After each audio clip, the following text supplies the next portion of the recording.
الحمدللہ رب العالمین والصلاة والسلام علی سید الانبیاء والمرسلین اللہم صلی علی سیدنا و مولانا محمد وعلی آلہ واصحابہ وبارک وسلم وصلی علیہ۔ دنیا کے تمام دیکھنے والوں کو، تمام چاہنے والوں کو، تمام پیار کرنے والوں کو، اور جہاں جہاں تک اس وقت میری آواز کو سنا اور مجھے دیکھا جا رہا ہے، جنید اقبال کی جانب سے انتہائی محبت کے ساتھ السلام علیکم۔ ایک بار پھر ناظرین، آپ کو پر نور صبح میں صبح نور کے ساتھ میں دل کی گہرائیوں سے خوش آمدید کہتا ہوں، اور آئیے بلا توقف چلیں گے حضرت ابو انیس محمد برکت علی علیہ رحمہ کی تالیف اسماء النبی کریم صلی اللہ علیہ وآلہ وسلم سے رسول اللہ صلی اللہ علیہ وآلہ وسلم کا ایک اسم مبارک پڑھنے اور سننے کی سعادت حاصل کرتے ہیں۔ سیدنا الباہی صلی اللہ علیہ وآلہ وسلم، ہمارے سردار حسن و جمال کے پیکر، درود و سلام بھیجے اللہ آپ صلی اللہ علیہ وآلہ وسلم پر، آپ صلی اللہ علیہ وآلہ وسلم کے آل پاک پر، اور صحابہ کرام رضوان اللہ تعالیٰ علیہم اجمعین پر۔ روایات میں آتا ہے کہ حضرت حلیمہ سعدیہ رضی اللہ تعالیٰ عنہ جب حضور صلی اللہ علیہ وآلہ وسلم کو اپنے گھر کی طرف لے کر چلیں تو راستے خوشبوؤں سے معطر ہو گئے۔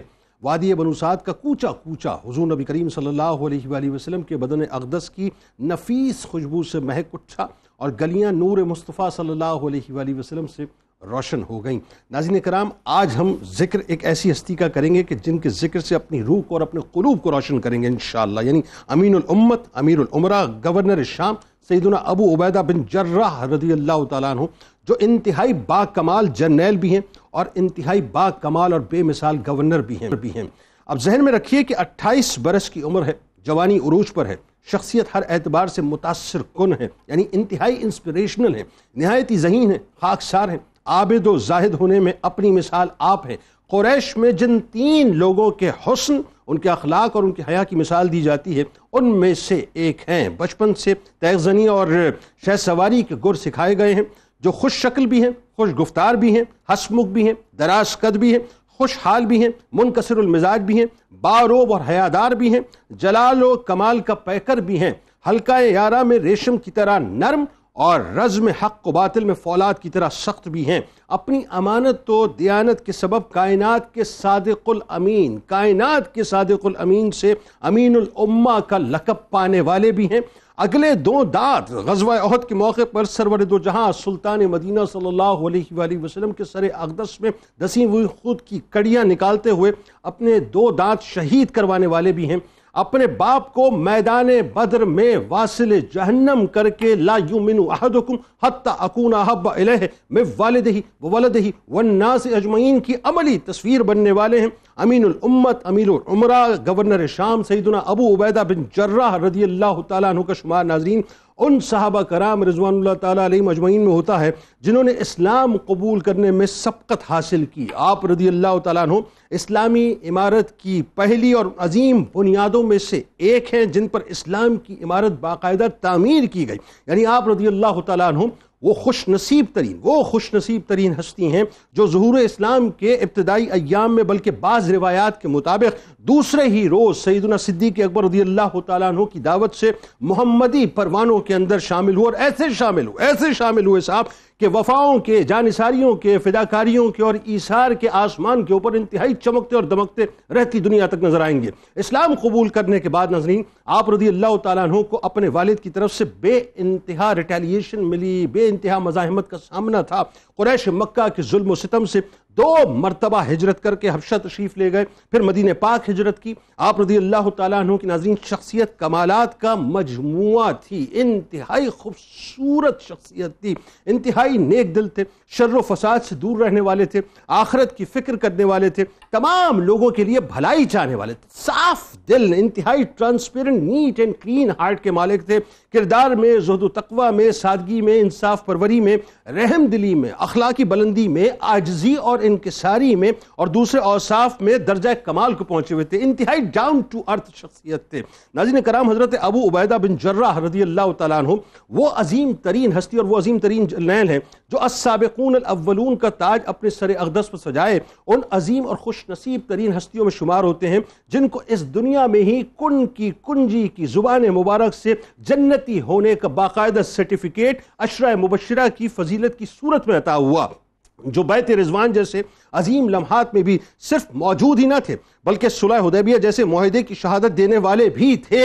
حضرت ابو عبیدہ بن جراح رضی اللہ تعالیٰ عنہ وہ خوش نصیب ترین ہستی ہیں جن کو ایک طویل عرصے تک سرور دو جہاں صلی اللہ علیہ وآلہ وسلم کی خدمت گزاری اور فداکاری کا شرف نصیب ہوا۔ بے شمار موقعوں پر انہوں نے اپنی قوت کو امانت کے تحفظ کے لیے صرف کیا۔ میں ایک واقعہ آپ کو بتاتا ہوں صاحب، اندازہ کیجئے کیا بے سر و سامانی ہے اور کیا جناب والا ان کا زہد و تقوی اور ایمان ہے۔ ایک موقع پر جب رسول اللہ صلی اللہ علیہ وآلہ وسلم نے صحابہ کرام رضوان اللہ تعالیٰ علیہ مجمعین کے قافلے کو ابو عبیدہ رضی اللہ تعالیٰ عنہ کی سربراہی میں روانہ کیا تو کھجوروں کی ٹوکری اس قافلے کا کل زاد راہ تھی، یہ ذہن میں رکھیے گا، کل زاد راہ تھی، اور اس کے علاوہ ناظرین ان کے پاس اور کچھ بھی نہ تھا۔ لہٰذا ابو عبیدہ رضی اللہ تعالیٰ عنہ اپنے ہر ساتھی کو روزانہ ایک کھجور، میں ایک کھجور کی بات کر رہا ہوں، ایک کھجور دیتے اور وہ اسے چوس کر پانی پی لیا کرتے تھے، گویا پورے دن کی غذا صرف اور صرف ایک عدد کھجور ہوتی تھی۔ یہ تھا ان کا ایمان بنیادی طور پہ۔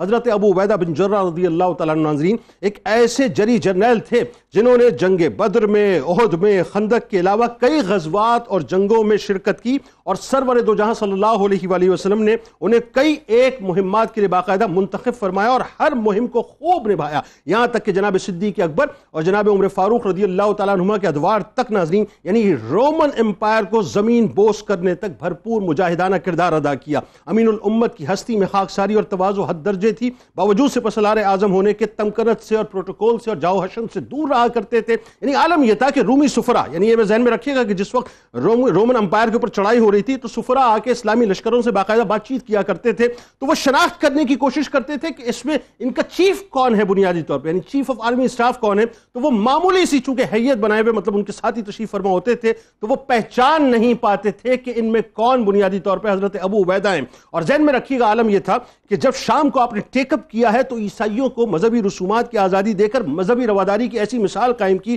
جو رہتی دنیا تک بنیادی طور پر اسلام کا ایک بہترین انٹروڈکشن ہے۔ آغاز کرتے ہیں، ہمارے ساتھ جو شخصیات موجود ہیں یقیناً کسی تعارف کے محتاج نہیں۔ پہلی شخصیت ممتاز عالم دین محترم مفتی محمد شاہد مدنی صاحب تشریف فرما ہیں۔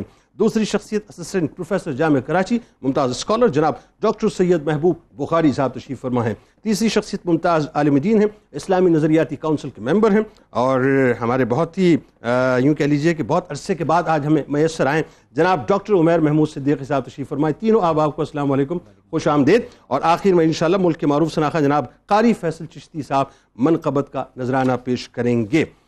اچھا جی، آغاز کرتے ہیں۔ سب سے پہلے مفتی صاحب آپ سے، حضرت ابو عبیدہ بن جراح رضی اللہ تعالیٰ عنہ کا انٹروڈکشن تو کیا صاحب، قرآن جن کا انٹروڈکشن کرائے، رسول اللہ صلی اللہ علیہ وآلہ وسلم جن کا انٹروڈکشن کروائیں، آئیے اس میں حصہ ڈالیے۔ قبول اسلام کیسے ہوا، اور خاص طور پہ مطلب آپ دیکھیے کہ پہلی ریٹیلیشن آپ کو ملی آپ کے والد کی طرف سے، وہ کس طرح سے آپ نے صحیح، اور کفار مکہ کا ظاہر بے انتہا تشدد، پھر اسی پرسپیکٹو میں آپ نے ہجرتیں کی، آغاز کی۔ بسم اللہ الرحمن الرحیم۔ قال اللہ تعالی فی القرآن المجید والفرقان الحمید اشداء علی الکفار رحماء بینہم صدق اللہ العظیم۔ واہ۔ نبی کریم علیہ افضل الصلاۃ والتسلیم کے صحابہ کرام رضی اللہ تعالی عنہم میں حضرت ابو عبیدہ ابن الجراح رضی اللہ تعالی عنہ ایک ایسی عظیم شخصیت ہیں کہ جن کے فضل کو، جن کی عظمت کو، جن کی شان اور جن کے مقام و مرتبہ کو بذات خود نبی کریم صلی اللہ علیہ وسلم نے بیان فرمایا۔ واہ۔ اور اسے آپ یوں سمجھیے کہ رزم ہو یا بزم، حضرت ابو عبیدہ بن الجراح رضی اللہ عنہ ایک ایسی قابل رشک شخصیت ہیں کہ آپ کو نظر انداز نہیں کیا جا سکتا۔ سوال، بلکہ میں یوں کہتا ہوں کہ اگر بزم ہو تو آپ رحماء بینہم کا مصداق ہیں، اور اگر رزم ہو تو آپ اشداء علی الکفار کا مصداق ہیں۔ کیا کہنے آپ رضی اللہ عنہ کو باعتبار نسب کے بھی ایک خاص فضل حاصل ہے کہ والد کی طرف سے 7ویں پشت میں اور والدہ محترمہ کی طرف سے 9ویں پشت میں آپ کا نسب نبی کریم صلی اللہ علیہ وسلم کے نسب مبارک سے مل جاتا ہے۔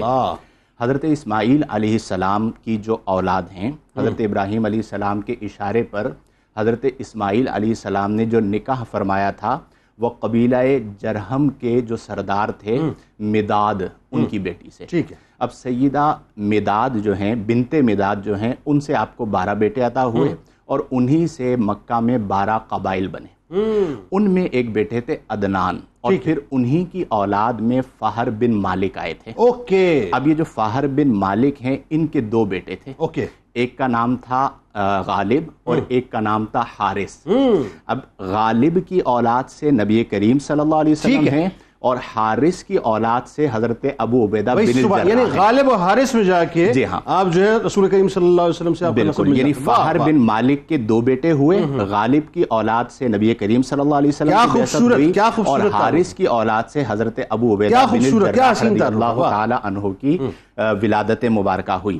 آپ رضی اللہ تعالی عنہ سابقون الاولون کا شرف پانے والے ہیں, اور آپ کا جو قبول اسلام ہے وہ حضرت سیدنا صدیق اکبر رضی اللہ عنہ کی دعوت اسلام پر ہے. خوبصورت ہے. اور سیدنا صدیق اکبر رضی اللہ عنہ کی جو دعوت اسلام ہے وہ دوسرے دن ہے. جی. یعنی حضرت سیدنا صدیق اکبر رضی اللہ عنہ نے اسلام قبول فرمایا, اور اسلام قبول کرنے کے اگلے ہی دن آپ کی دعوت پر حضرت عثمان, حضرت زبیر, حضرت عثمان بن مظعون عبد الرحمن, نہیں وہ بعد میں ہوئے, اچھا وہ بعد میں ہوئے, وہ بعد میں, حضرت عبد الرحمن بن عوف اور حضرت سعد بن ابی وقاص اور حضرت طلحہ بن عبید اللہ مسلمان ہوئے پہلی دعوت پر. اوکے, یعنی ویری نیکسٹ ڈے. جی ہاں, ویری نیکسٹ ڈے. اور پھر اس کے بعد آپ کی جو دوسری دعوت تھی اس پر حضرت ابو عبیدہ بن الجراح اور حضرت عثمان بن مظعون رضی اللہ عنہ جن کا آپ ذکر کر رہے ہیں, اور حضرت سیدنا ابو بکر رضی اللہ عنہ کے ساتھ دیگر چند افراد نے اسلام قبول کیا.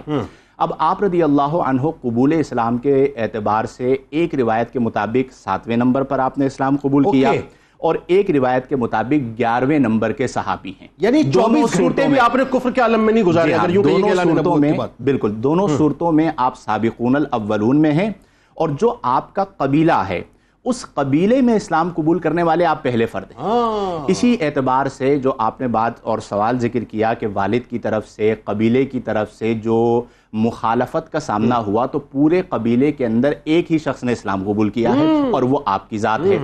اب آپ رضی اللہ تعالی عنہ کو اللہ تبارک و تعالی نے یہ شرف تو عطا فرمایا کہ آپ نے سب سے پہلے اسلام قبول کیا اپنے قبیلے میں. اس کے ساتھ ساتھ اللہ تبارک و تعالی نے آپ کو ایک خاص نوع کی شجاعت بھی عطا فرمائی. اب آپ دیکھیں, یہ وہ زمانہ ہے کہ جس زمانے میں مکہ میں صورتحال یہ ہے کہ بیٹا پکا مسلمان ہے تو باپ پکا کافر ہے, ایسا ہی, اور بعض جگہوں پر باپ پکا مسلمان ہے تو بیٹا پکا کافر ہے, اور آمنا سامنا ہے. اب اس وقت جب مخالفت گھر سے شروع ہو, قبیلے سے شروع ہو, تو آپ خود اندازہ کر سکتے ہیں کہ کتنے مسائل و مصائب ہوں. اور اس میں قطع کلام کی معذرت, ایک جملے کی اور وضاحت بھی کر دیجیے گا کہ تقریباً 27-28 برس عمر ہے. جی ہاں, یعنی نوجوانی کا عالم ہے, اور آپ نے اسلام قبول کیا اور نبی کریم صلی اللہ علیہ وسلم کی غلامی کو اختیار کیا. اب مخالفت کا سلسلہ شروع ہوا تو آپ جسمانی اذیت سے جو ہے محفوظ رہے. اس کی وجہ کیا تھی؟ اس کی وجہ یہ تھی کہ آپ کو لوگ جانتے تھے, چونکہ آپ کے والد کی طرف سے آپ کو شمشیر زنی کے اندر بڑی مہارت حاصل تھی, تو لوگ اس بات سے ڈرتے تھے کہ اگر ہم جسمانی اذیت پہنچانے کی کوشش کریں گے تو سامنے بھی حضرت ابو عبیدہ بن الجراح رضی اللہ تعالی عنہ ہیں. تو اس اعتبار سے آپ رضی اللہ عنہ محفوظ رہے. لیکن بالآخر پھر آپ نے مکہ المکرمہ سے حبشہ ہجرت فرمائی, اور پھر حبشہ سے مکہ آ کر مدینہ ہجرت کی. ایک قول یہ ہے, اور دوسرا قول یہ ہے کہ حبشہ سے ڈائریکٹ آپ نے مدینہ المنورہ ہجرت فرمائی. پھر اسی طرح آپ کے جو یعنی آپ کا جو نام ہے وہ ہے عامر بن عبداللہ بن جراح, اور ابو عبیدہ جو ہے وہ آپ کی کنیت ہے چونکہ آپ کے بیٹے کا نام تھا. اب آپ کی جو نسبت ہے وہ والد کی طرف نہیں ہے, دادا کی طرف ہے. یعنی ابو عبیدہ بن عبداللہ, عامر بن عبداللہ بن جراح ہے. تو آپ کو منسوب جو کیا جاتا ہے وہ دادا کی طرف منسوب کیا جاتا ہے, اور اسی سے پھر آپ نے شہرت پائی, اور اسلام کی سربلندی میں آپ نے وہ کردار ادا کیا جس کی تاریخ میں مثال نہیں. سر اس میں بات کرتے ہیں, اور یہ بیسیکلی یہ ہیں وہ انسپریشنل سورسز, اور یہ ہیں ایکچولی وہ آئیکونز جن کو ہمیں صحیح معنوں میں اپنے نوجوانوں کو پہنچانا بھی ہے, اور انہی سے جو ہے متاثر ہو کے ہم کچھ کر سکتے ہیں تو تبدیلی آئے گی, ادروائز تبدیلی نہیں آئے گی. صاحب اب ذرا یہ بتائیے, حضرت ابو عبیدہ بن جراح رضی اللہ تعالیٰ عنہ کہ سر اقدس پر کیا خوبصورت, کیا مطلب اس کائنات کا سب سے عظیم ترین ٹائٹل صاحب, عشرہ مبشرہ کا ٹائٹل سے ذرا بتائیے, وہ جو حسین سی روایت ہے. پھر اس کائنات کے سب سے عظیم امین جن کو امین الامہ کا لقب دیں, اور جن کو یعنی واحد ان کو دیں, وہ کیا تاج ہے صاحب, وہ بتائیے. اور پھر سرکار کے بارگاہ میں جو آپ کا خاص مقام و مرتبہ بتائیے ذرا. بسم اللہ الرحمن الرحیم. حضرت ابو عبیدہ بن جراح رضی اللہ تعالی عنہ ایک عظیم المرتبت صحابی اور اللہ رب العزت کے پیارے بندے، جنہوں نے اسلام کو بطور مجسم شکل میں اس دنیا کے اندر ہمارے لیے ایک نمونے کے طور پر رکھا اور ہمارے لیے یقیناً لائق تقلید ہیں. جناب حضور پرنور حضرت محمد مصطفیٰ صلی اللہ تعالی علیہ وسلم نے ایک حدیث مبارکہ کے اندر 10 ایسی شخصیات کے نام لیے کہ جنہیں آپ نے جنت کی بشارت دے دی اس دنیا کے اندر، اور آپ نے ایک ایک صحابی کا نام لیا اور یہ فرمایا کہ حضرت ابو بکر صدیق یہ جنتی ہیں، حضرت عمر رضی اللہ تعالیٰ عنہ یہ جنتی ہیں. خلفائے راشدین المہدیین کے نام لینے کے بعد پھر 6 صحابہ کرام کے نام فردن لے کر بتایا، جن میں حضرت ابو عبیدہ ابن جراح رضی اللہ تعالی عنہ بھی شامل ہیں. سبحان اللہ. یوں یہ آپ اس اعزاز میں شامل ہو گئے کہ جنہیں حضور اکرم صلی اللہ تعالی علیہ وسلم نے ان کی زندگی میں ان کے جنتی ہونے کی بشارت دے دی. واہ سرٹیفکیٹ دے دیا نا، سرٹیفکیٹ دے دیا. اگر اس سرٹیفکیٹ کو آپ ایک اور انداز میں یوں دیکھیں کہ کیا وہ ڈیزرو کرتے تھے یا نہیں، چونکہ ایک آج کا ماڈرن نوجوان اس کے ذہن میں شاید یہ آتا ہے کہ کچھ ایسی چیزیں جو کہ فری میں بٹ رہی تھی، آپ کسی کو بھی چاہیں. صحیح ہے. حضور اکرم صلی اللہ تعالی علیہ وسلم نے جن جن شخصیات میں یہ اعزازات بانٹے، یقیناً وہ اس کا استحقاق رکھتے تھے جو کہ جس کی شاہد ان کی اپنی زندگیاں. واہ. اور سرکار سے زیادہ میریٹوکریسی کا کون مطلب جو ہے وہ اپنا سمجھتا ہے، مطلب میریٹوکریسی کو کون بہتر سمجھتا ہو. اور یہاں ہم اس بات کا بھی اعتراف کرتے ہیں اور یقیناً یہ بات ہمارے ملحوظ خاطر رہنی چاہیے کہ حضور اکرم صلی اللہ تعالی علیہ وسلم نے دیگر صحابہ کرام کو بھی جنتوں کی بشارت دی، لیکن عشرہ مبشرہ کا جو اعزاز ہے وہ اعزاز یہ ہے کہ ایک ہی بار میں حضور اکرم صلی اللہ تعالی علیہ وسلم نے سب کے نام لیے. ان میں سے اکثریت صحابہ کرام کی وہ ہے جو کہ السابقون الاولون ہے، اور جنہوں نے اسلام کی عبارت کو مضبوط ہونے، اس کو پھیلانے میں اپنے خون نچھاور کیا اور قربانیاں دے کر اسلام کی عمارت کو محفوظ فرمایا. ایسا ہی ہے. اب آئیے کہ انہی صحابہ کرام میں آپ غور کیجئے اور مماثلت تلاش کیجئے کہ تمام صحابہ کرام حضور اکرم صلی اللہ تعالی علیہ وسلم کو کہتے ہیں کہ فدا کا ابی و امی، اور عشرہ مبشرہ میں حضرت سعد بن ابی وقاص ہیں جن کے بارے میں حضور اکرم صلی اللہ تعالی علیہ وسلم فرماتے ہیں فدا کا ابی میری جان تجھ پہ قربان. اللہ. بالکل ایسے ہی پوری کائنات جانتی ہے کہ صادق اور امین کون ہیں، حضور پرنور حضرت محمد مصطفیٰ صلی اللہ علیہ وسلم. اور یہ انہی کا ٹپیکل ٹائٹل ہے. بالکل. اور پھر جب آپ نے حضرت ابو عبیدہ ابن جراح رضی اللہ تعالیٰ عنہ کو اعزاز کی منزل سے منور فرمایا تو آپ نے فرمایا کہ ہر امت کا ایک شخص امین ہوتا ہے اور ہماری امت کا امین ابو عبیدہ ابن جراح، یعنی امت کا امین. اللہ. یعنی جنہیں صادق اور امین کا ٹائٹل ملا اور جو ان کے اوپر سجدہ بھی ہے، انہوں نے جب یہ ٹائٹل اپنی امت کو دیا تو حضرت ابو عبیدہ ابن جراح رضی اللہ تعالیٰ عنہ کو ہیں. اچھا، یہ جو ٹائٹل دیا گیا اس کا واقعہ بھی نہایت دلچسپ ہے، اور یہ روایات کو اگر دیکھا جائے تو 1 سے 2 بار 2 سے 3 بار یہ حضرت ابو عبیدہ ابن جراح کو یہ ملتا ہے. ایک روایت کے مطابق نجران کے عیسائی 9 ہجری کا واقعہ ہے. حضور اکرم صلی اللہ تعالی علیہ وسلم کے پاس آتے ہیں اور یہ گزارش کرتے ہیں کہ اے اللہ کے رسول، یعنی چونکہ وہ تو عیسائی تھے، کہ آپ ہمیں کوئی معلم بھی دے دیجئے جو کہ اسلام کی تعلیم ہمیں سکھائے، اور ایک منصف بھی دے دیجئے کہ ہمارے بعض معاملات میں جھگڑے ہوتے ہیں، ہمارے مالی معاملات میں آپس میں اختلاف ہوتا ہے، تو چونکہ آپ مسلمان ہیں، آپ سوچئے ٹرسٹ دیکھیے کہ مسلمانوں کا ٹرسٹ یہ ہے. اور یہ دیکھیے صرف حضور اکرم صلی اللہ تعالی علیہ وسلم پر نہیں، آپ نے فرمایا آپ نہیں، یعنی یقیناً آپ کی تو ذمہ داریاں ہیں مدینہ المنورہ کے اندر، آپ اپنے کسی تربیت یافتہ کو بھیج دیجئے جو ہمارے آپسی معاملات کو درست کر لے، منصف کر دے، اس میں انصاف کر دے. تو حضور اکرم صلی اللہ تعالی علیہ وسلم نے ارشاد فرمایا لَأَبْعَثَنَّ عَلَيْكُمْ رَجُلًا أَمِينًا حَقَّ أَمِينٍ، کہ میں ضرور بھیجوں گا آپ کے پاس ایک شخص جو کہ امین ہوگا حق کے اعتبار سے.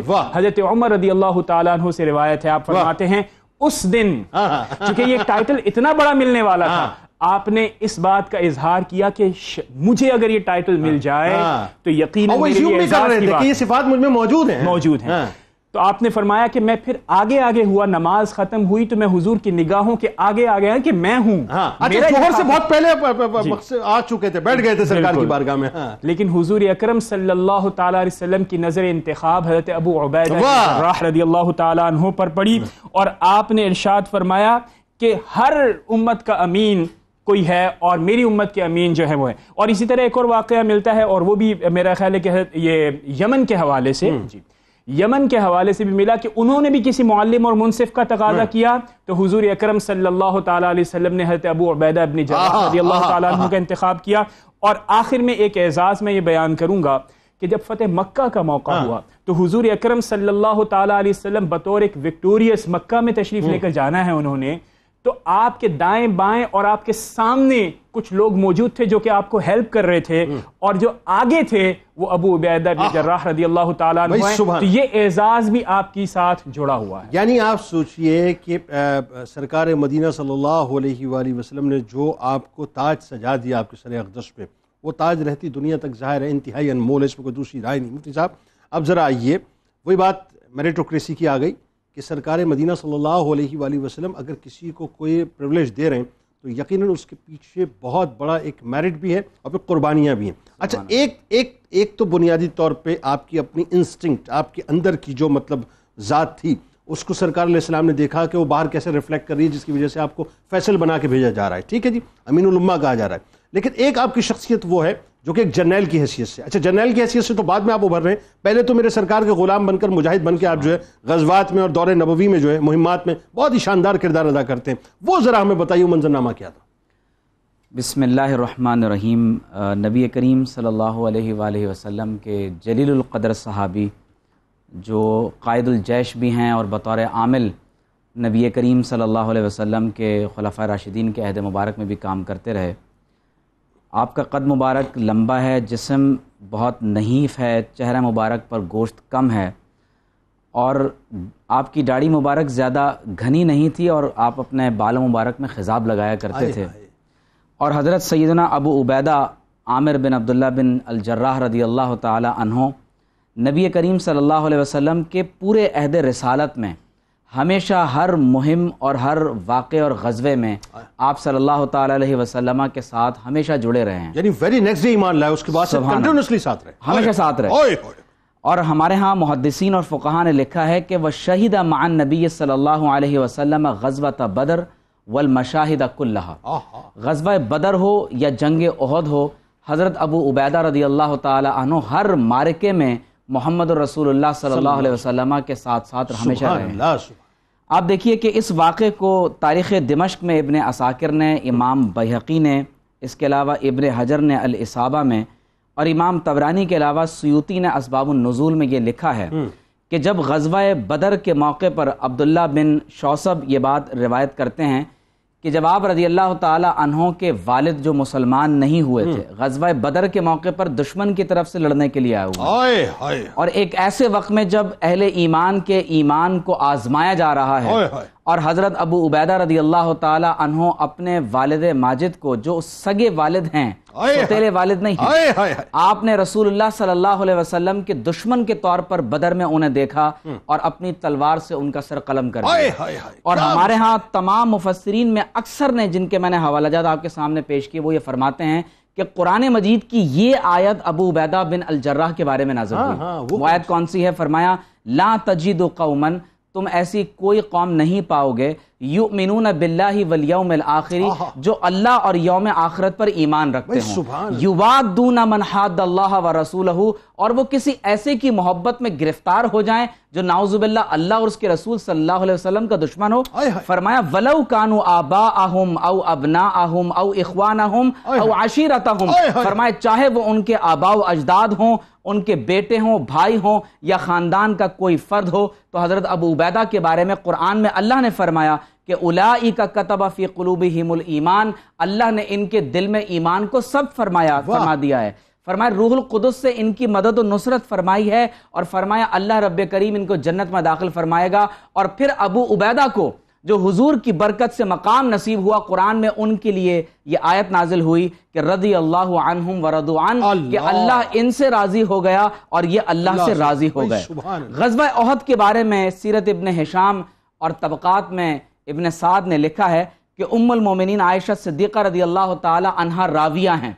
آپ فرماتی ہیں کہ صدیق اکبر رضی اللہ تعالیٰ عنہ فرماتے ہیں کہ جب چند صحابہ حضور علیہ الصلوۃ کے ارد گرد غزوہ احد میں باقی رہ گئے تو فرماتے ہیں کہ اس وقت فاقبلت اسعی الی رسول اللہ صلی اللہ علیہ وسلم، میں آپ صلی اللہ علیہ وسلم کی خدمت میں آگے بڑھنے لگا تو فرماتے ہیں کہ میں نے منظر یہ دیکھا کہ مشرق کی طرف سے ایک شخص ہے جو اڑتا ہوا حضور کی بارگاہ میں حاضر ہو رہا ہے، یطیر الطیران، اڑتا ہوا آ رہا ہے۔ تو میں نے عرض کی کہ اے رب کریم اس کو کوئی حضور کا فرما بردار صحابی بنا۔ تو صدیق اکبر فرماتے ہیں کہ جب میں نے دیکھا تو وہ حضرت ابو عبیدہ بن الجراح تھے، اور جب آقا علیہ الصلوۃ والسلام اتنی تیزی سے آئے کہ اڑتے ہوئے آ رہے ہیں، حضرت ابو عبیدہ رضی اللہ تعالی عنہ خود فرماتے ہیں کہ رسول اللہ صلی اللہ علیہ وسلم کے سر مبارک میں جو بیٹل آرمر ہے، خود کی جو لوہے کی ٹوپی ہے، اس کی کڑیاں آقا علیہ الصلوۃ والسلام کے سر مبارک میں جو ہے وہ داخل ہو کر ان کو زخمی فرما رہی ہیں۔ حضرت ابو عبیدہ نے حضرت صدیق اکبر رضی اللہ تعالی عنہ سے اجازت طلب کی اور پہلی مرتبہ اپنے دونوں دانتوں سے آپ صلی اللہ علیہ وسلم کے سر مبارک میں داخل ان کڑیوں کو جب کھینچا ہے تو فرماتے ہیں سقط علی ظہرہ، وہ پیچھے اپنی پشت پر آ کر زمین پر گرے اور ان کا ایک دانت مبارک نیچے گر گیا، اور کہتے ہیں ہڈی سے نیچے گر گیا، اور اس کے بعد دوبارہ جب آپ کھڑے ہوئے تو دوسرا دانت بھی آپ کا نیچے گرا، اور کہتے ہیں کہ اس سے حضرت ابو عبیدہ کے حسن میں کوئی کمی واقع نہیں ہوئی، بلکہ اللہ نے حضور کی برکت سے ان کے حسن میں مزید اضافہ فرما دیا۔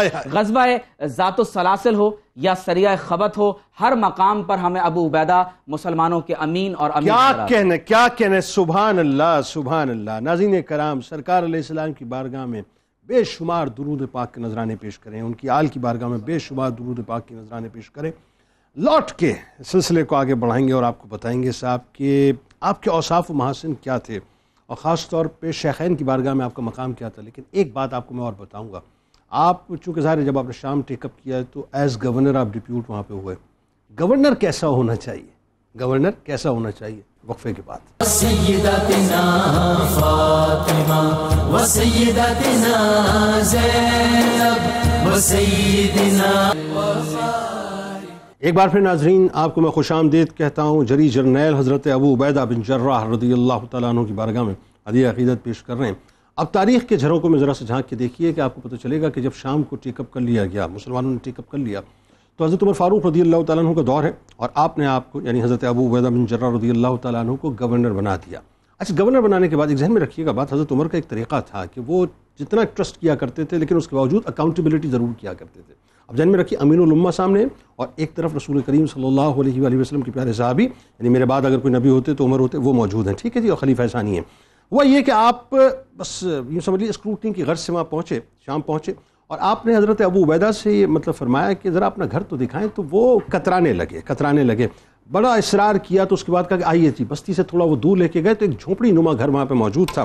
جیسے اس میں داخل ہوئے تو حضرت عمر فاروق رضی اللہ تعالیٰ عنہ نے اس جھونپڑی نما گھر کو دیکھا کہ وہاں پر ایک تلوار لٹکی ہوئی ہے، ایک ڈھال لٹکی ہوئی ہے، ایک زرہ موجود ہے، اور اونٹ کا کجاوا اور کچھ موجود نہیں ہے۔ آپ نے انسٹنٹلی سوال کیا کہ ابو عبیدہ سامان کہاں پر ہے؟ تو آپ کو پتہ ہے گورنر شام نے جواب کیا دیا ہے؟ جواب یہ دیا ہے کہ امیر المومنین، انسان کے لیے اتنا ہی توشہ کافی ہے جو اسے آخری آرام گاہ یعنی قبر تک پہنچا دے۔ یہ جواب سننے کے بعد انسٹنٹلی ایک اور سوال کیا کہ کھانے پینے کا آپ کے یہاں کیا انتظام ہے؟ آپ ایک طاق کی طرف گئے، اس میں سے چند روٹی کے ٹکڑے نکالے، اور نکالنے کے بعد امیر المومنین کی بارگاہ میں پیش کر دیے کہ یہ ہیں روٹی کے ٹکڑے جن کو میں پانی میں ڈال کے پی لیا کرتا ہوں۔ کون؟ وہ جن کی سپہ سالاری پہ دنیا آخرت تک ناس کرتی رہے گی، وہ جن کو اللہ تبارک و تعالیٰ نے وہ مقام دیا کہ امیر الامہ ٹھہرے، وہ گورنر ہیں بیسکلی۔ یہ جملے سننے کے بعد ناظرین حضرت عمر فاروق رضی اللہ تعالیٰ عنہ زارو قطار روتے رہے، اور آپ نے ایک جملہ فرمایا انکساری میں کہ دنیا ہمارے پاس آئی، کسی نے تھوڑا بہت کچھ نہ کچھ لیا ضرور، لیکن تم نے تو اس میں سے کچھ بھی نہیں لیا۔ کاش اس بات کو ہم سمجھ لیں صاحب، اس بات کو سمجھ لیں کہ گورنرز کو یعنی جو حکمران ہیں بنیادی طور پہ ان کو کیسا ہونا چاہیے۔ مفتی صاحب ذرا بتائیے، حضرت معاذ بن جبل کی طرف آئیے، ذرا میں لے چلیں، اور ایک خراج تحسین بہت ہی محبت میں آپ نے پیش کیا حضرت ابو عبیدہ بن جراح رضی اللہ تعالیٰ عنہ کی بارگاہ میں، اور خاص طور پہ وہ آپ کے اوصاف و محاسن پر مبنی شاندار خراج تحسین ہے۔ وہ ذرا بتائیے. پھر شیخین کی بارگاہ میں جو آپ کا مقام و مرتبہ تھا.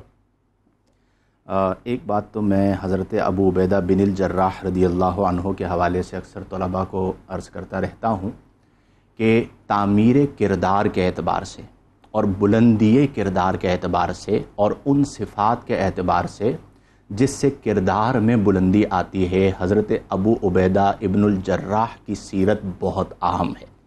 یعنی ایک طالب علم میں، ایک عالم دین میں، ایک قائد دین میں کون سی صفات ہونی چاہیے، وہ صفات ہیں جو اللہ نے حضرت ابو عبیدہ بن الجراح کو عطا فرمائی. اور ایک جرنیل میں کیا صفات ہونی، اور جرنیل میں کیا صفات ہونی چاہیے. ان صفات کا ذکر حضرت معاذ بن جبل رضی اللہ عنہ نے بھی کیا، اور یہی وہ صفات تھی جن کی بنا پر صحابہ کرام میں آپ کی بہت زیادہ رسپیکٹ تھی. اور حضرت سیدنا صدیق اکبر رضی اللہ عنہ اور حضرت سیدنا عمر فاروق اعظم رضی اللہ عنہ بذات خود آپ کا احترام کیا کرتے تھے. تو آپ سوچئے کہ جو محترم ہو نبی کریم کی بارگاہ میں، کہ حضرت عائشہ صدیقہ رضی اللہ تعالی عنہا سے پوچھا گیا کہ نبی کریم کی محبوب ترین شخصیت کون ہے، تو آپ نے فرمایا کہ حضرت سیدنا صدیق اکبر. پوچھا گیا پھر کون ہے، آپ نے فرمایا حضرت عمر. پوچھا گیا پھر کون ہے، آپ نے فرمایا ابو عبیدہ بن الجراح. اس کے بعد آپ نے نام نہیں لیا. تو آپ نبی کریم کی محبوب ترین شخصیت ہیں.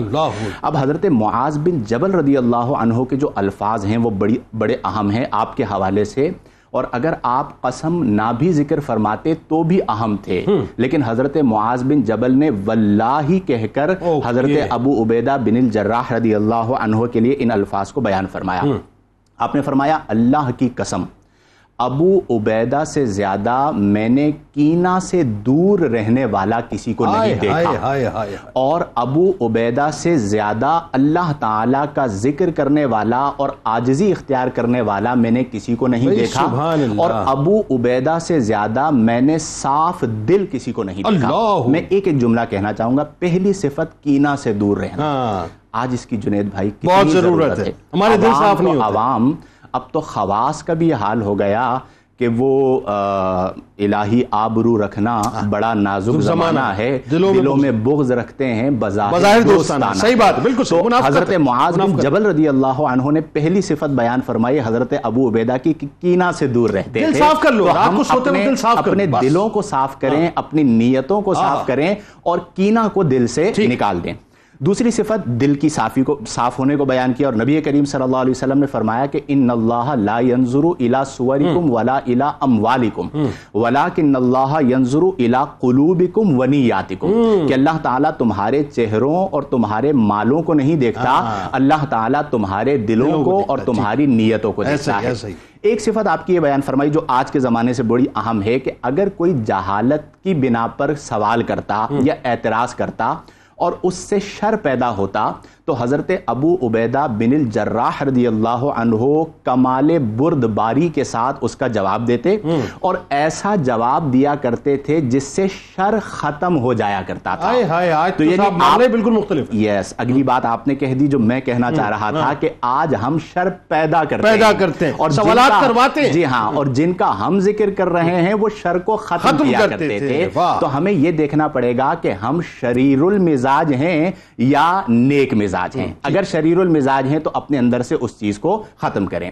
پھر ایک اور صفت آپ کی بیان کی گئی کہ آپ خرچ کرنے میں نہ کم کرتے ہیں نہ زیادہ کرتے ہیں، یعنی اسراف بھی نہیں کرتے اور اعتدال سے کم خرچ کرتے ہوئے بخل میں بھی مبتلا نہیں ہوتے، بلکہ آپ اعتدال کے ساتھ خرچ کیا کرتے تھے. پھر اسی طرح آپ راتوں کو عبادات میں بسر کیا کرتے تھے، گویا کہ تقوی میں بھی اللہ نے آپ کو کمال عطا فرمایا اور علم میں بھی کمال عطا فرمایا. تو میں اسے سمرائز کر دیتا ہوں قلت وقت کی بنا پر کہ علم کے اعتبار اور عمل کے اعتبار سے ایک ذات میں اگر آپ نے حسین امتزاج دیکھنا ہے تو وہ حضرت ابو عبیدہ بن الجراح رضی اللہ عنہ کی ذات مبارکہ ہے. گویا کہ آپ کی ذات سے بردباری لے لی جائے، آپ کی ذات سے نیک مزاج ہونا لے لیا جائے، آپ کی ذات سے بغض، کینہ اور حسد سے دور ہونا لے لیا جائے، اور اللہ کی طرف مائل ہونا اور اللہ کا ذکر کرنا لے لیا جائے، تو انشاءاللہ دنیا بھی بہتر ہوگی اور آخرت بھی بہتر ہوگی. واہ ڈاکٹر صاحب، اب ایک تو پہلو یہ آ گیا، یہ آپ کے ظاہر باطن کا پہلو ہے، اور ایک پہلو ہے جو آپ کے ظاہر کا ہے، اور ظاہر اور باطن ظاہر جب تک سنک نہیں ہوتا تو آپ میدان جہاد میں اترتے نہیں ہیں اس طرح سے. بطور سپہ سالار یعنی جو سرکار علیہ السلام کے مجاہد کے طور پہ آپ نے دور نبوی میں کام کیا وہ تو اپنی جگہ شاندار، لیکن آپ رکے نہیں اس کے بعد بھی. اور بطور سپہ سالار جو جناب صدیق اکبر اور جناب عمر فاروق رضی اللہ تعالیٰ عنہما کے ادوار میں آپ نے کردار ادا کیا، جو فتوحات کی، یعنی اس کو پھیلا دیجیے صاحب فائنلی جو رومن امپائر کے کولیپس ہونے تک، بتائیے ذرا. بسم اللہ الرحمن الرحیم. ہم نے اس سے پہلے دیکھا کہ حضور اکرم صلی اللہ تعالیٰ علیہ وسلم کے دور میں اپنی سپہ سالاری کے جواہر آپ نے دکھائے اور تمام خلفائے راشدین نے اس کو محسوس کیا، اس کو آبزرو کیا. اور حضرت ابوبکر صدیق رضی اللہ تعالیٰ عنہ جب آپ کی نگاہ ایک طرف جو ردہ وارز تھی ان کے اوپر تھی جہاں پر یعنی ختم نبوت والا مسئلہ تھا، اس کے ساتھ ساتھ آپ کا ویژن یہ بھی دیکھ رہا تھا کہ اسلام نے چونکہ پھیلنا ہے جی بالکل، تو لہٰذا بیزنٹینین امپائر کو بھی ہمیں ناک ڈاؤن کرنا ہے. چنانچہ حضرت ابوبکر صدیق رضی اللہ تعالیٰ عنہ کی جو نگاہ صدیقیت ہے اس کی نظر انتخاب پڑتی ہے حضرت ابو عبیدہ ابن جراح کے اوپر کہ آپ کو نامینیٹ کیا جاتا ہے کہ آپ اس کیمپین اور اس مہم اور اس ایکسپیڈیشن کو لیڈ کریں گے. لہٰذا بلاد شام کی فتح اگر کسی ایک شخصیت کے ساتھ جڑی ہوئی ہے اور کسی ایک کی مرہون منت ہے تو وہ حضرت ابو عبیدہ ابن جراح رضی اللہ تعالی عنہ. اللہ اکبر. ابتداً آپ نے کیا کیا کہ جو بلاد شام کا ابتدائی ایریا ہے جو کہ اس کی سراؤنڈنگز میں ہے، جسے جہاں پر جا کے سلک روڈ یعنی شاہراہ ریشم ختم ہوتی ہے، اس علاقے کا نام بصرہ کہلاتا ہے، جو بوزرا بھی کہلاتے ہیں اس کو، اور یہ اس سے مختلف ہے بصرہ سے. یہاں پر آ کر آپ نے سب سے پہلی کیمپین کی اور اس میں آپ کو خاطر خواہ کامیابی ہوئی. اور اس بصرہ کے بعد پھر اس کی نیکسٹ جو کیمپین تھی حضرت ابوبکر صدیق رضی اللہ تعالیٰ عنہ کے وصال کے بعد حضرت عمر رضی اللہ تعالیٰ عنہ نے بھی آپ کو کنٹینیو کیا اور آپ کو گورنر بنایا بلاد شام کا. اور پھر پہلا معرکہ دمشق کا ہوتا ہے، یہاں پر خالد بن ولید رضی اللہ تعالیٰ عنہ کے ساتھ آپ نے دمشق کا شہر فتح کیا. اس کے بعد فحل ہے، فحل کو آپ نے فتح کیا. اور آپ غور کیجئے کہ ان تمام جگہوں کے اندر آپ زیادہ تر دیکھیں گے کہ بیٹلز کم ہوئی ہیں، یعنی جسے کہتے ہیں نا وار پراپر ہارڈ کور وار کم ہوئی ہے. عام طور سے محاصرہ کیا جاتا، عام طور سے نیگوسیشنز کی جاتی اور اس سے وہ شہر فتح ہو جاتے. فحل کے بعد آپ نے ہمس اور ہمس کے بعد لاذقیہ، اور لاذقیہ میں ایک آپ کی اسٹریٹجی یہ تھی کہ آپ نے وہاں پر غار بنائے اور ان غاروں میں چھپ کر پورے شہر کو سرنڈر کروایا. اور اس کے بعد پھر لاذقیہ کے بعد پھر بیت المقدس بھی آپ نے فتح کیا. اور آپ غور کیجئے کہ بیت المقدس کے اندر جو کم و بیش کچھ 4 مہینے کا محاصرہ رہا تو اس کے بعد خود وہاں کے رہنے والوں نے سرنڈر کیا اور چابیاں حضرت عمر فاروق رضی اللہ تعالیٰ عنہ کے حوالے کر دیا. یہاں پر چند باتیں ملحوظ خاطر ہے. جنگ یرموک بھی ظاہر ہے، جنگ یرموک ایکچولی وہ سمجھ لیں کہ فائنل وہ اس کا کلائمیکس، یعنی جو مسلمانوں میں حضور اکرم صلی اللہ تعالیٰ علیہ وسلم کے وصال مبارک کے بعد بڑی جنگ ہوئی ان میں سے ایک جنگ یرموک ہے. اور اس کی اسٹریٹجک امپورٹنس یہ ہے کہ بیزنٹینین امپائر پوری کی پوری سرنڈر ہوتی ہے اس جنگ یرموک کی وجہ سے. اس کے بعد ایک ریبٹل کے طور پہ اور آئے تھے وہ، اس کو بھی انہوں نے جو، لیکن جنگ یرموک ایک فائنل جسے آپ کہتے ہیں نا کہ بالکل اس نے چیزوں کو واضح کر دیا، اس کی اسٹریٹجک امپورٹنس یہ ہے. آخر میں صرف 2 جملے. پہلی بات ہمیں یہ یاد رکھنی چاہیے تمام سامعین کے لیے اور ناظرین کے لیے بھی کہ ہم نے یہ سنا ہے کہ جنگ اور محبت میں سب جائز ہے. حضور اکرم صلی اللہ تعالی حضور اکرم صلی اللہ تعالیٰ علیہ وسلم کے تربیت یافتہ صحابہ کرام نے یہ ثابت کیا کہ جنگ میں سب کچھ جائز نہیں ہے، بلکہ اخلاقی معیارات ہائیسٹ سٹینڈرڈ سیٹ کرنے ہیں. اور اگر ہائیسٹ سٹینڈرڈ سیٹ کرتے ہیں تو کس نے کون کر سکتا ہے؟ سب سے بہترین نمونہ حضور کے تربیت یافتہ ہے اور انہوں نے کیا. اور کیا آپ دوسری بات یہ دیکھیے یہاں پہ کیا کہ فحل کے موقع کے اوپر ایک سفارتکار آتا ہے تو آپ نے بھی اس کا ذکر کیا. جنگ یرموک کے موقع کے اوپر جو مسلمان جزیہ لیتے تھے اس جزیے کو آپ نے اس لیے واپس کیا کہ مفتوحہ علاقوں سے آپ نے فوج منگوا کر جنگ یرموک میں کیا.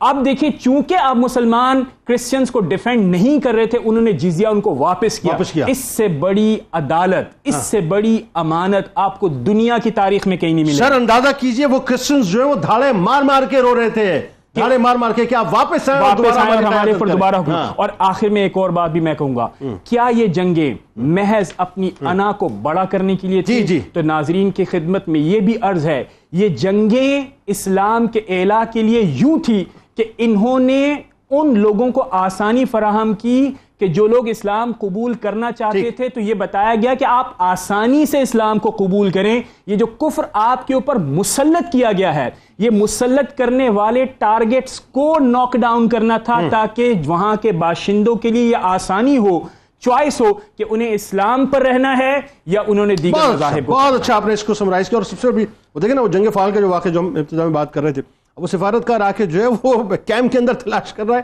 کہ صاحب اس میں آپ کے جو جرنیل ہیں وہ کون ہے, چیف آف آرمی اسٹاف کون ہے, سب ایک ہی رنگ کے کپڑوں میں موجود ہیں اور عام سی مطلب شخصیت جو ہے حضرت ابو عبیدہ بن جراح رضی اللہ تعالیٰ عنہ بن کے بیٹھے ہیں سب کے درمیان.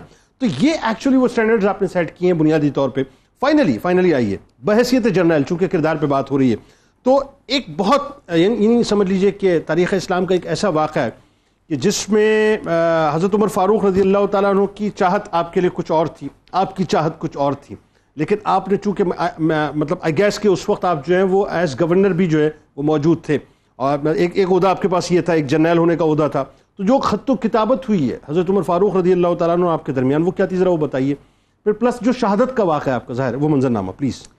دیکھیے, طاعون امواس یہ وہ وبا ہے جو حضرت سیدنا امیر المومنین عمر فاروق رضی اللہ تعالیٰ عنہ کے عہد خلافت میں سن 18 ہجری کے قریب یہ وبا پورے عالم اسلام میں سے خاص طور پر شام کے علاقے میں پھیلنا شروع ٹھیک ہے, اور یہ اسی وقت یہ علاقہ حضرت عمر رضی اللہ تعالیٰ عنہ کے عہد خلافت میں فتح بھی ہوا.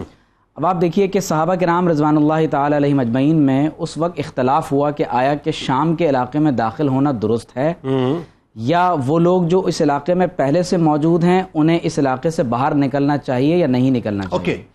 یہاں تک کہ جب فاروق اعظم رضی اللہ تعالیٰ عنہ نے مہاجرین اور انصار سے باقاعدہ اس بارے میں مشاورت کی, اور پھر حضرت عبد الرحمن بن عوف رضی اللہ تعالیٰ عنہ کی روایت کردہ حدیث کے مطابق کہ حضور علیہ السلام نے فرمایا کہ اگر کسی علاقے میں طاعون ہو تو نہ کوئی اس علاقے میں داخل ہو اور نہ وہ کوئی وہاں سے باہر نکل سکے. کیا اسٹینڈرڈ آپ نے سیٹ تو نبی کریم صلی اللہ علیہ وسلم کے اس وقت ایک اور صحابی ہیں حضرت ابو عبیدہ بن الجراح رضی اللہ تعالیٰ عنہ, جن کے پیش نظر قضاء و قدر کا وہ ایمان اور یقین ہے کہ وہ حضرت عمر فاروق رضی اللہ تعالیٰ عنہ سے فرماتے ہیں کہ افرارا من قدر اللہ, کہ اے عمر کیا آپ اللہ تعالیٰ کی تقدیر سے دور ہونا چاہتے ہیں؟ گویا کہ تقدیر پر رضامندی کا اس قدر پختہ آپ کا ایمان ہے.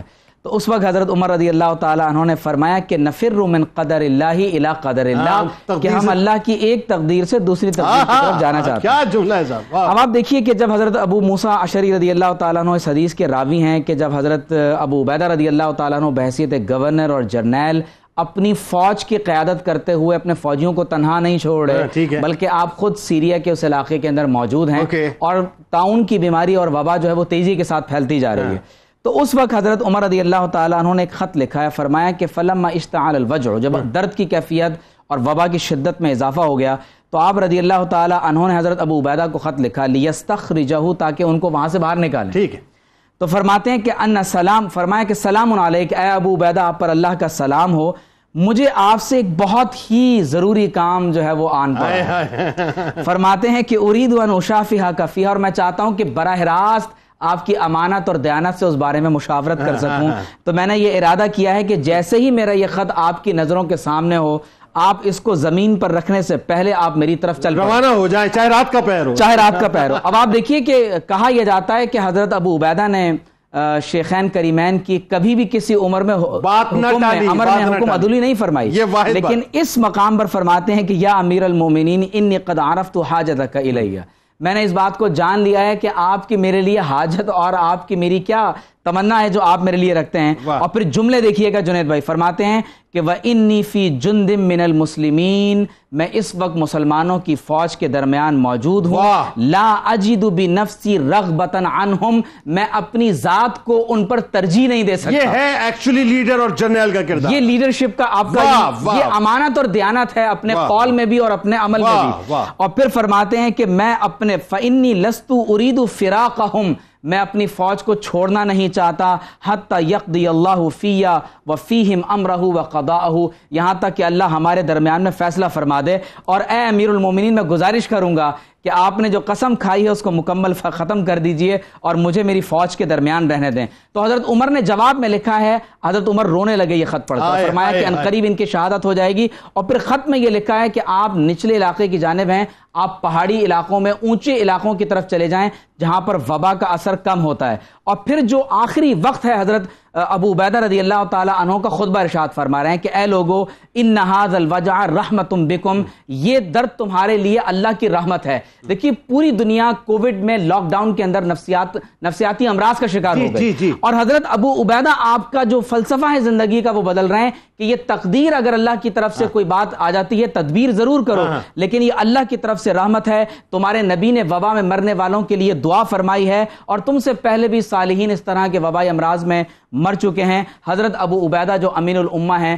آپ رضی اللہ تعالی عنہ 18 ہجری میں طاعون کی بیماری کے اندر شہادت کی موت پاتے ہیں, اور اللہ کے رسول صلی اللہ تعالی علیہ وسلم کی بارگاہ میں ہزاروں شہادتیں اس وقت, اور تقریباً 25,000 کے قریب لوگ اس میں شہید ہوئے. اور ایک بات آپ دیکھیے, قربان قربان قربان قربان, وہی بات ہے نا کہ پھیلائے ہوئے گوشائے دامان تجسس سائنس محمد کا پتہ پوچھ رہی ہے صلی اللہ علیہ وآلہ وسلم کہ 1450 برس پہلے سرکار نے فرمایا تھا. آج کووڈ میں جو ہے پوری دنیا نے وہی کام کیا, ایئرپورٹس کو بلاک کیا, یہ کیا وہ, ٹریولنگ پہ پابندی لگائی, تب جا کے اس کے ریزلٹس دیکھے. آئے ہائے ہائے, کاش ہم سمجھ لیں صاحب میرے آپ کے سرکار کیا ہیں. آئیے آپ کو کتاب الشفا کی جانب لیے چلتے ہیں اور آدھے سر کے درد کا علاج آپ کو بتلاتے ہیں.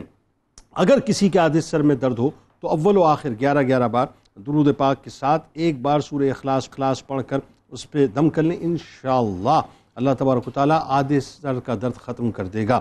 حضرت خواجہ بندہ نواز سید محمد گیسو دراز رحمۃ اللہ علیہ کا قول مبارک ہے کہ جس کام میں شرعی لحاظ سے ریاکاری نظر آئے اس کام سے فوراً علیحدگی ضروری ہے. روزنامہ 92 نیوز میں اصحابی رسول حضرت ابو جراح رضی اللہ تعالیٰ عنہ کی حوالے سے آرٹیکل کو ضرور پڑھیے گا. ٹویٹر پہ میں فالو کر لیجئے, فیس بک پیج کو لائک کر لیجئے, یوٹیوب چینل کو سبسکرائب کر کے بیل آئیکن کو ضرور کلک کر لیجئے. ہمارے ساتھ ملک کے معروف شناخہ جناب قاری فیصل چشتی صاحب موجود ہیں, آپ کو خوش آمدید. السلام علیکم. منقبت کا نذرانہ پیش کروائیں گے جاتے ہوئے, بس اپنی ذرا روح سے تجدید ہے عہد وفا. لا یؤمن احدکم حتی اکون احب الیہ من والدہ وولدہ والناس اجمعین. اللہ تعالیٰ آپ کا, ہمارا, ہم سب کا, پاکستان کا اور امت مسلمہ کا حامی و ناصر و آمین. پاکستان کا مطلب کیا؟ لا الہ الا اللہ محمد رسول اللہ صلی اللہ علیہ وسلم. امین امت ابو عبیدہ پہ خوش نبی ہے تو خوش خدا ہے. امین امت ابو عبیدہ پہ خوش نبی ہے تو خوش خدا ہے. وہ راہ حق میں بنے مہاجر عظیم رتبہ انہیں ملا ہے. وہ راہ حق میں بنے مہاجر عظیم رتبہ انہیں ملا ہے. وہ شاہکار رسول اکرم, وہ جان سارے رسول اکرم.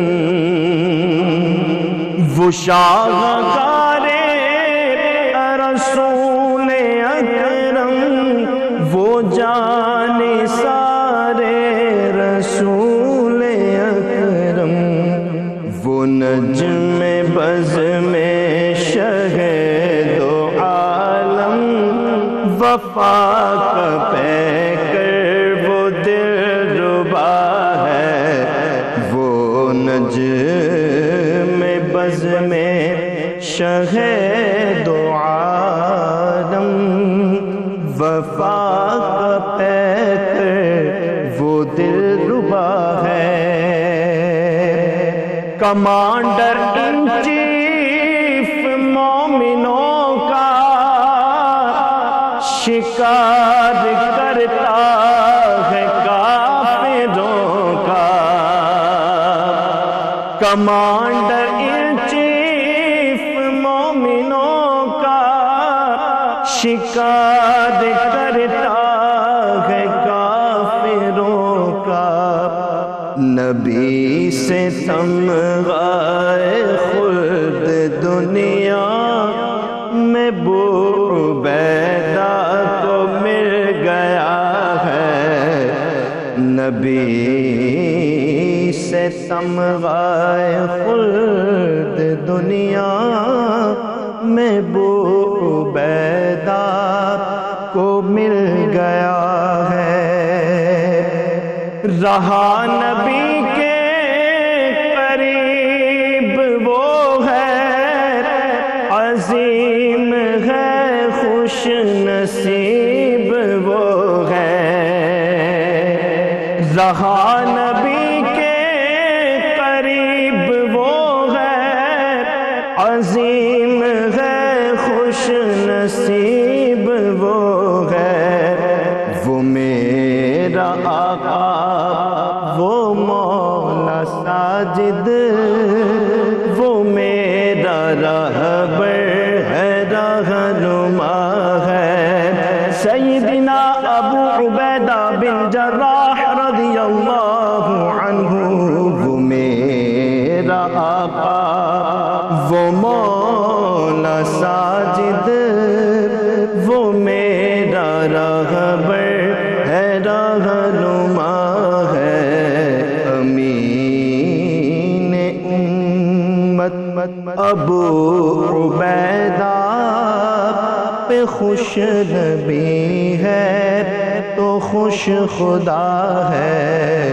وہ راہ حق میں بنے مہاجر، عظیم رتبہ انہیں ملا